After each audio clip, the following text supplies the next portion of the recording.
જય હિન્દ વિદ્યાર્થી મિત્રો। તો આજે મિત્રો વાત કરવાની છે કે એલઆરડી પરીક્ષા એટલે કે 15/6/2025ના દિવસે એટલે કે આજે છે તે ગુજરાત પોલીસ ભરતીનું જે લેખિત પરીક્ષા છે તે યોજાઈ હતી। તો આપણે આજના વિડીયોમાં વાત કરશું કે પાર્ટ એ અને પાર્ટ બી। પાર્ટ એ ની વાત કરીએ તો 1 થી 80 સુધી છે તે પાર્ટ એ આપેલો છે અને પાર્ટ બી છે તે 81 થી 200 સુધી છે તે આપેલું પેપર છે। તો આજે આપણે વિડીયોમાં વાત કરીશું તેનું પેપર સોલ્યુશન। તો ફટાફટ શરૂ કરીએ આજનો આ વિડીયો। આપણી ચેનલ ફોરેસ્ટવાલા યુટ્યુબ ચેનલ દ્વારા સરકારી ભરતીની તમામ માહિતી એકદમ સચોટ અને સૌથી પહેલાં મેળવવા માટે વિડીયોને લાઇક કરો અને બેલ આઇકન ઓન કરી લો, જેનાથી ભવિષ્યમાં આવનારી તમામ માહિતી તમને સચોટ મળી રહે। તો શરૂ કરીએ। પાર્ટ એ। પ્રશ્ન 1। એક વ્યક્તિ 5 કિમી ઉત્તર તરફ ચાલે છે, પછી જમણે વળે છે અને 3 કિમી ચાલે છે, પછી તે ફરીથી જમણે વળે છે અને 5 કિમી ચાલે છે। હવે તે શરૂઆતના બિંદુથી ક્યાં હશે? એટલે કે તમે જોશો કે આ છે તે તમારી રીતે સોલ્યુશન કરી લેજો અને આપણે સોલ્યુશન કરીએ પછી જ વિડીયો બનાવ્યો છે તો તેનો જવાબ છે એ। ત્યાર પછી 2। 4 મિત્રો એ બી સી અને ડી એક લંબાઈમાં બેઠા છે। એ બીની જમણી બાજુ ડી બાજુ છે અને જમણી બાજુ સી છે, તો ડાબી બાજુથી બીજા સ્થાને કોણ બેઠું હશે? તેનો જવાબ છે એ। પ્રશ્નપત્ર 2 જે તમે જોઈ લેજો। ત્યાર પછી પ્રશ્ન નંબર 3। એક સ્ત્રી તરફ આંગળી સીધીને એક પુરુષ કહે છે, તે સ્ત્રી મારી દાદીના એકમાત્ર દીકરીની દીકરી છે, તો એ સ્ત્રી આવું કહી રહેલા પુરુષની શું થાય? ફ્રીદાણ જોઈએ તો એક સ્ત્રી તરફથી આંગળી સીધીને એક પુરુષને કહે છે કે તે સ્ત્રી મારી દાદીની એકમાત્ર દીકરીની દીકરી છે, તો એ સ્ત્રી આવું કહી રહેલા પુરુષને શું થાય? તો જવાબ છે બી। ત્યાર પછી આપેલ શ્રેણીમાં પ્રશ્નાર્થ ચિહ્નને સ્થાને કયો વિકલ્પ આવશે? જવાબ છે ડી। પ્રશ્ન નંબર 5। આપેલ શ્રેણીમાં કઈ સંખ્યા તર્કસંજ્ઞ નથી? જવાબ છે સી। ત્યાર પછી નીચે આપેલા પરિચ્છેદને ગ્રહણ કરી અને પ્રશ્ન ક્રમાંક 6 થી 10 ઉત્તર આપવાના છે। જે આપ સૌને ખ્યાલ હશે કે ફકરો વાંચી અને જે તમારે જવાબ આપવાના હતા તે આપી જ દેજો, તમે સ્ક્રીન પર જોઈ જશો। ત્યાર પછી આપણે પ્રશ્ન નંબર 6 ની વાત કરીએ તો ખાલી જગ્યામાં મૂકવા આવેલ સાચો શબ્દ ઓળખો। જવાબ છે બી। પ્રશ્ન નંબર 7। ખાલી જગ્યામાં મૂકવા માટે સાચો શબ્દ ઓળખો। જવાબ છે ડી। પ્રશ્ન નંબર 8। ખાલી જગ્યામાં મૂકવા માટે સાચો શબ્દ ઓળખો। જવાબ છે એ। પ્રશ્ન નંબર 9। ખાલી જગ્યામાં મૂકવા માટે સાચો શબ્દ ઓળખો। જવાબ છે સી। પછી પ્રશ્ન નંબર 10। ખાલી જગ્યામાં મૂકવા માટે સાચા શબ્દ શોધો। જવાબ છે એ। જો પ્રશ્ન નંબર 11। જો સારંગી સિતાર તો વેણુ બરાબર એટલે સમાનાર્થી છે, જે જવાબ છે ડી। ત્યાર પછી નીચે પૈકી કયો વિકલ્પ આપેલ જૂથમાં તાર્કિક રીતે સંબંધમાં બેસતો નથી? 12મા નંબરમાં જવાબ છે ડી। 13। આપેલ શ્રેણીમાં પ્રશ્નાર્થ ચિહ્નને સ્થાને કઈ સંખ્યા આવશે? આપેલ શ્રેણીમાં પ્રશ્નાર્થ ચિહ્નને સ્થાને કઈ સંખ્યા આવશે? જવાબ છે સી। ત્યાર પછી પ્રશ્ન નંબર 14 જે તમારી રીતે છે તે તમે સ્ક્રીન પર બતાવી છે અને તમારી પાસે પેપર પણ હશે તો તે રીતે અક્ષર છે તે ગોઠવી લેજો। ત્યાર પછી પ્રશ્ન નંબર 15। આપેલ શ્રેણીમાં પ્રશ્નાર્થ ચિહ્નને સ્થાને કઈ સંખ્યા આવશે? જવાબ છે બી। ત્યાર પછી નીચે આપેલ પરિચ્છેદને ગ્રહણ કરી પ્રશ્ન ક્રમાંક 16 થી 20 ઉત્તર આપવાનો રહેશે। એટલે કે સૌપ્રથમ છે તે તમારા ફકરો વાંચી અને 16 થી 20 સુધી છે તે આ પ્રશ્ન આપવાના રહેશે। જોઈએ તો પરંપરાગત પ્રથમ અને વૈજ્ઞાનિક બીજી સૃષ્ટિ વચ્ચેનો મુખ્ય તફાવત શું છે? તો 16મા નંબરમાં જવાબ છે સી। 17। પરંપરાગત અને વૈજ્ઞાનિક ઢબે જીવનને સમજાવવાની પદ્ધતિઓ એકબીજાની સરખામણીએ કેવી છે? તો જવાબ છે સી। 18। પરંપરાગત અને વૈજ્ઞાનિક પદ્ધતિઓ વચ્ચે સ્વાદ થવો શા માટે જરૂરી છે? જવાબ છે એ। ત્યાર પછી 19। વૈજ્ઞાનિક આધ્યાત્મિક શબ્દ ગુજથી શું સૂચવાય છે? જવાબ છે બી। 20। કયું વાક્ય પરિચ્છેદના ભાવને સમર્થન આપે છે? જવાબ છે બી। તો 16 થી 20 જે ફકરો આપણે આગળ જોયું હતું તેમાંથી હતા। ત્યાર પછી 21 નંબરની વાત કરીએ તો 5 વિદ્યાર્થીઓ નેહા, કિરણ, રિયા, સોહન અને અમિતનું પરિણામ આ પ્રમાણે છે। એટલે કે જે જોડીયો પ્રશ્ન હતો તે તમારી રીતે સોલ્વ કરી લેજો, તેમાં જવાબ છે બી। ત્યાર પછી પ્રશ્ન નંબર 22, મોકાસરદાર 80 તો ઝરમાળિયું ખાલી જગ્યા છે, તે જવાબ છે 60. પછી છે 23, વિજેટિયન જે છે તો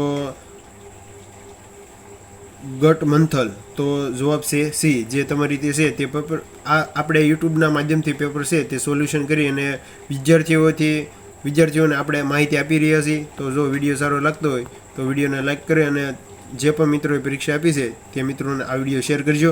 ત્યાર પછી 24, આપેલ શ્રેણીમાં પ્રશ્નાર્થ ચિહ્નને સ્થાને કયો વિકલ્પ આવશે? જવાબ છે એ.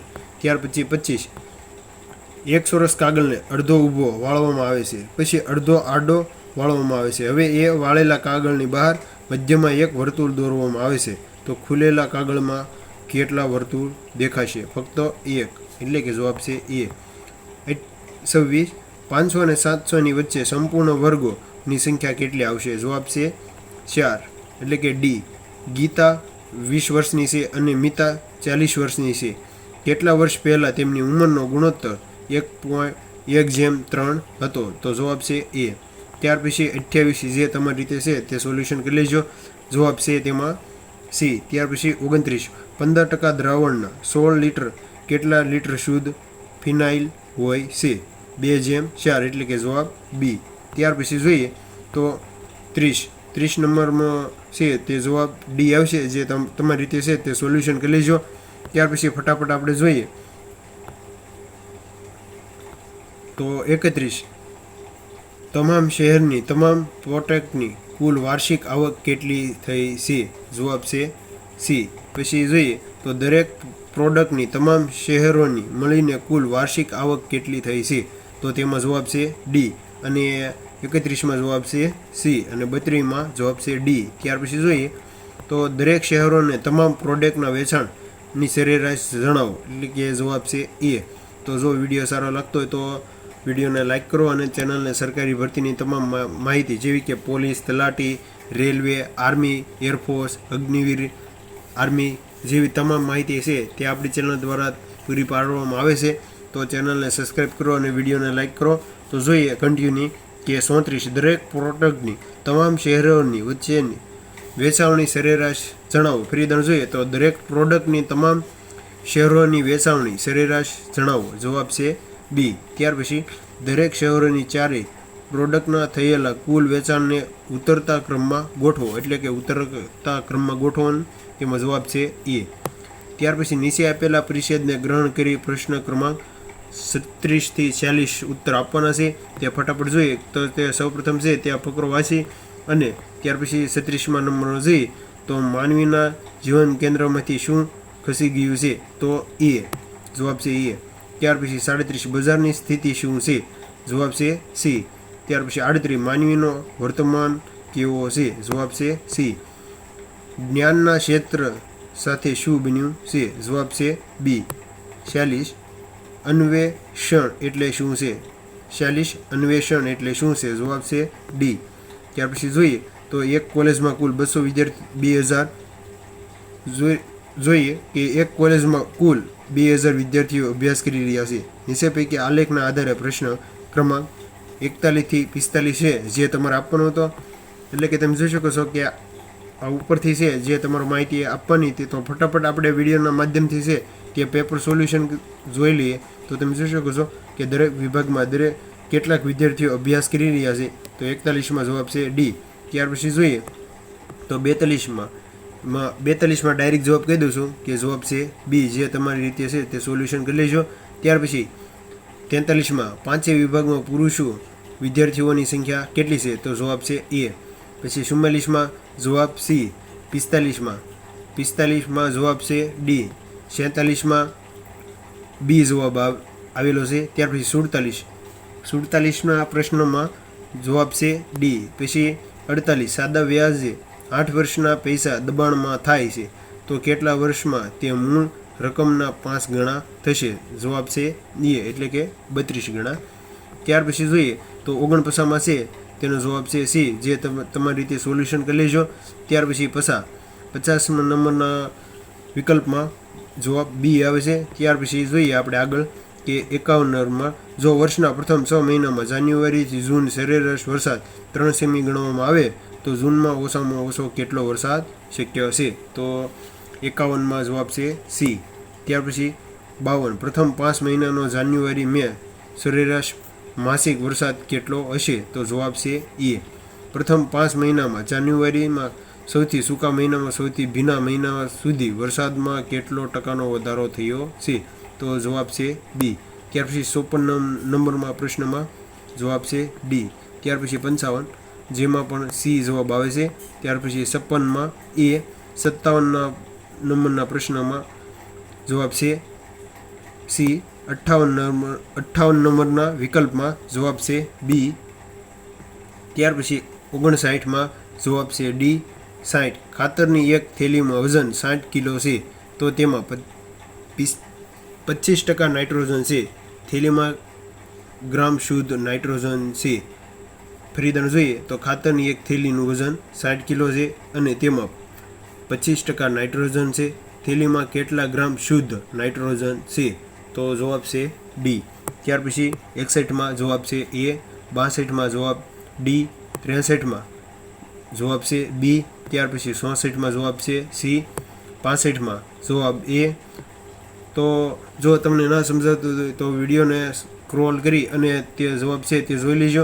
ત્યાર પછી નીચે આપેલા પરિષદને ગ્રહણ કરી અને ક્રમાંક 66થી 70 એટલે કે 66થી 70 સુધી છે જે ત્રમાં જે આપણે ફકરો બતાવે છે તેના ઉપરથી આપવાના છે. તો ફટાફટ જોઈએ તો શબ્દના અર્થને ધ્યાને લઈ યોગ્ય વિકલ્પ ઓળખો એટલે કે 66માં જવાબ છે બી. 67 શબ્દના અર્થને ધ્યાને લઈ યોગ્ય વિકલ્પ ઓળખો જવાબ છે એ. 68 શબ્દના અર્થને ધ્યાને લઈ કયો વિકલ્પ ઓળખો એટલે કે જવાબ છે ડી.